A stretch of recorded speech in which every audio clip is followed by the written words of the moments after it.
Eh bien, bienvenue sur ce studio télé du ciel. Nous allons à présent aborder comment réussir la transmission des compétences dans une démarche intergénérationnelle. Pour en parler avec nous, mes deux invités sur le plateau. À ma gauche, Marcel Garnier. Bonjour Marcel, vous êtes délégué régional ECTI. On en reparlera dans quelques instants pour que vous nous expliquiez exactement qu'est-ce que c'est qu'ECTI, qu'est-ce que vous faites. Et à ma droite, Jean-Jacques Saint-Lézin, bonjour. Bonjour. Vous êtes secrétaire général de Boss Suspension. On y reviendra dans quelques instants. On va commencer avec vous, Marcel Garnier, délégué régional d'ECTI. Alors, ECTI, pour les gens qui éventuellement n'en auraient pas encore entendu parler, qui vous êtes et qu'est-ce que vous faites? Alors, ECTI, c'est une association de seniors bénévoles dont la mission est le développement économique et social des entreprises françaises, en France, bien entendu, sur le territoire national et à l'étranger. C'est une association qui a fêté ses 40 ans l'an dernier, donc dont l'origine est de 1974, qui a été déclarée d'intérêt public en 1992. Nous ne sommes pas subventionnés. Donc nous intervenons, nos prestations sont bénévoles, mais nous demandons une participation à nos bénéficiaires, une participation aux frais généraux, sachant que nous avons un siège social, des salariés et qu'il faut bien assumer ça. L'association a pour mission, donc je l'ai dit, particulièrement le développement des PME, où nous faisons de l'accompagnement à la demande des entreprises sur un premier contact. On en parlera tout à l'heure pour ce qui concerne mon vis-à-vis. Nous pouvons intervenir à différents niveaux auprès des PME. Ça peut être sur la stratégie, ça peut être la recherche de financement, ça peut être la supply chain, ça peut être tous les domaines en fait de l'entreprise ou des problèmes que peut rencontrer une entreprise pour se développer ou même simplement pour croître.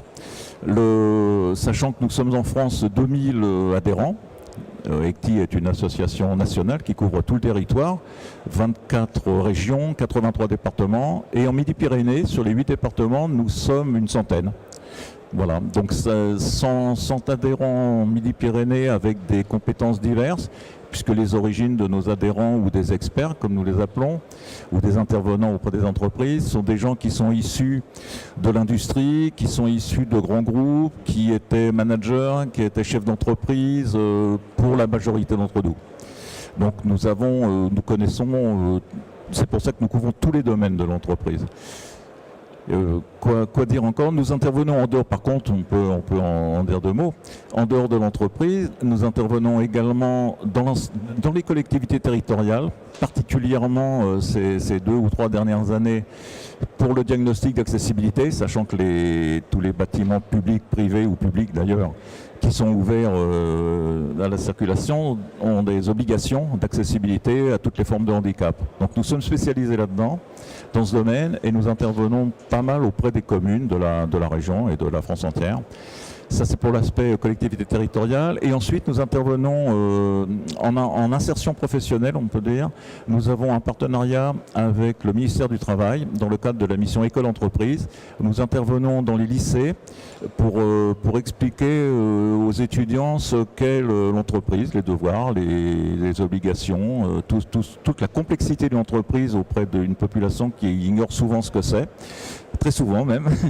Et nous intervenons également auprès de ces étudiants pour leur apprendre à faire un CV, une lettre de motivation, à mener un entretien d'embauche et ensuite des simulations d'entretien d'embauche pour les adapter à ça, y compris auprès des écoles d'ingénieurs, l'ENIT de Tarbes, pardon, l'école des mines d'Albi, Météo France. Là, nous faisons la même chose, l'approche de l'entreprise, mais également du tutorat et de l'accompagnement de projet.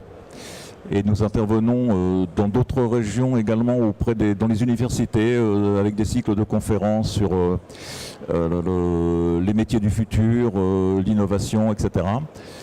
Et nous intervenons également, alors là c'est un volet quand même beaucoup plus délicat à traiter, une certaine partie d'entre nous qui interviennent dans la réinsertion des détenus en fin de peine, là aussi pour essayer de les réinsérer dans le domaine du monde du travail. on le voit, le panel d'intervention d'Ecti est relativement large, relativement complet pour assister au fond les jeunes ou les PME. Alors, Jean-Jacques Serlézin, vous êtes le secrétaire général de Boss Suspension, je le disais tout à l'heure. Oui. Comment s'est passé votre premier contact avec Ecti? Racontez-nous un petit peu dans quelle situation vous étiez à ce moment-là. Comment est-ce que vous avez rencontré ces braves gens? Alors, il faut savoir que Boss est un groupe assez jeune, le groupe Boss Suspension est assez jeune, qui s'est développé très rapidement. D'accord. Donc, comme tout groupe en développement, nous avons eu des problèmes liés à cette croissance. Et en 2014, donc, la BPI qui nous apporte ce soutien nous a suggéré d'entrer en relation avec Ecti pour justement avoir des compétences qui puissent nous aider à restructurer notre groupe qui était confronté à une situation vraiment organisationnelle importante. Et donc on a eu un contact très direct avec Marcel pour parler effectivement de nos besoins en termes d'organisation. Et les gens d'Ecti sont intervenus dans plusieurs domaines. Ils interviennent encore sur des domaines encore plus élargis. Donc pour tout ça, pour vous dire qu'effectivement, on a trouvé beaucoup d'intérêt à avoir ce soutien de la part des experts d'Ecti. Voilà. Est-ce que c'est facile de mobiliser ces experts, donc ces gens qui ont arrêté leur activité professionnelle, de venir leur dire bon, ben, ça serait bien de venir donner un petit peu de temps et de filer un coup de main à des gens qui ont besoin, qu'on les guide un petit peu, qu'on les aide à y voir plus clair? Sujet intéressant. C'est facile, oui et non, parce que les gens qui sont adhérents d'Ecti sont des retraités, donc qui aiment bien disposer de leur temps. Mais c'est facile de les mobiliser parce que ce sont des gens qui ont envie de transmettre des compétences, qui n'ont pas envie de voir disparaître un savoir-faire et qui ne veulent pas se retrouver du jour au lendemain avec quelque chose d'inutilisable ou d'inutilisé. Donc ils sont faciles à mobiliser parce que ce savoir-faire, cette expérience, cette expertise, pour ils ont envie de la transmettre à des gens qui en ont besoin, que ce soit des jeunes, des étudiants ou que ce soit des entreprises. Parce que souvent on rencontre des entreprises avec des chefs d'entreprise qui ont des idées brillantes, souvent, très souvent même, mais qui n'ont pas l'expérience managériale ou l'expérience de toute la difficulté de maîtriser tous les paramètres d'une entreprise. Donc c'est des gens qui se retrouvent aussi intéressés par des projets comme ça. Cette notion justement intergénérationnelle, elle revient souvent dans le débat au sein de l'entreprise, hein, comment on transmet les compétences. Pour vous, ça a été un véritable plus que vous avez réellement apprécié au sein des oui, très certainement, parce que notre groupe est constitué d'un personnel relativement jeune, la moyenne d'âge est très, très basse. Donc nous avions besoin de gens expérimentés dans les domaines de general management, de la production, l'organisation de la production, dans tout ce qui est domaine financier aussi. Et donc les experts d'Ecti nous ont apporté de manière considérable leur expérience, leur savoir-faire, et cela nous a aidé à mieux aborder cette phase très délicate que nous connaissons avec cette croissance très forte. Voilà.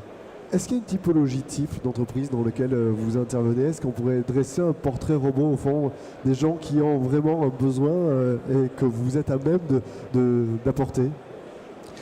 Alors non, je dirais c'est ouvert à tout type d'entreprise, parce qu'on a aussi bien des entreprises qui ont de l'expérience, qui ont des vrais savoir-faire et qui ont aussi beaucoup de métiers et qui sont pérennes. Mais on a aussi des créateurs, des jeunes créateurs, et c'est dans des domaines extrêmement variés. Ça peut aller de fast-food, kebab ou quelque chose comme ça. Et on intervient aussi dans des grands groupes. Donc c'est vraiment ouvert et très large. De l'autre côté, Jean-Jacques, tout à l'heure, j'avais une intervenante qui avait été lauréat portée par une association qui, quelques années plus tard, devenait membre elle-même de l'association pour apporter le savoir-faire qu'elle avait appris par expérience. Grâce à ces apports que vous avez eus, est-ce qu'éventuellement, vous vous êtes dit que peut-être un jour, vous seriez vous-même en passe d'aller franchir le mur, passer de l'autre côté et vous-même aller apporter l'aide à d'autres sociétés qui peuvent être dans ce besoin-là? Très certainement, parce que quand je discute avec Marcel de tout le potentiel que représente Ecti, de tous les domaines d'intervention, c'est un domaine passionnant. Et moi, je me vois très bien rejoindre cette association lorsque j'arrêterai mes fonctions au sein de Boss, indiscutablement. Je pense que on a affaire là à des gens qui sont reconnus. Il n'y a qu'à voir dans tous les domaines où qui pourrait intervenir. Bon, d'après ce que me dit Marcel, il y a quand même une reconnaissance de cette expertise. Donc moi, je suis intéressé effectivement à rejoindre une telle organisation, indiscutablement. Plus tard. On n'a jamais de réticence à ouvrir la porte de l'entreprise à quelqu'un de l'extérieur qu'on ne connaît pas forcément, qui va venir donner des conseils, parce que bon, c'est quand même en général notre boîte où on est attaché à sa société. Dans notre cas, on ne s'est même pas posé la question parce qu'on avait un besoin tellement pressant, urgent. Donc l'arrivée des experts actifs, pour nous, ça a été vraiment du pain béni, je dirais, parce que vous savez, un processus de recrutement prend toujours du temps. Là, en ayant affaire à Marcel Garnier qui connaît très bien la qualité de ses experts, on avait déjà une sélection de base qui était faite et les experts qui nous confiaient, on savait très bien qu'ils étaient adaptés en fait à nos besoins. Donc voilà, donc on n'a pas hésité une seconde. Pour nous, ça a été vraiment une véritable opportunité. Entre le moment où on vient vous solliciter pour la première fois, le premier contact qu'on a avec vous et le moment où réellement ça démarre, l'expert arrive en entreprise, c'est quelque chose qui se passe assez rapidement. Au contraire, ça demande une période de réflexion. Comment ça s'organise concrètement? Alors ici en Midi-Pyrénées, je mets un point d'honneur quand une entreprise, soit une entreprise fait appel à moi directement, ou ils nous ont trouvé sur Internet, sur notre site, ou quelqu'un leur a parlé de nous, ou alors c'est un intermédiaire comme la BPI en l'occurrence pour Boss Suspension. Parfois ce sont des banquiers aussi qui font appel à nous, ou alors des amis ou des fournisseurs. Et à ce moment-là, moi je prends immédiatement contact, j'ai comme mis un point d'honneur à ce qu'on réponde dans les 24 heures. On prend contact avec le chef d'entreprise, on le rencontre dans notre bureau. Nous avons un bureau en Midi-Pyrénées qui est à Basso-Cambo, dans une pépinière d'entreprise. Donc on l'invite à notre bureau avec un ou deux experts, sachant que j'ai déjà parlé du problème au téléphone avec le chef d'entreprise. Un ou deux experts, notamment, nous avons un responsable des PME dont la tâche est uniquement de s'occuper des PME.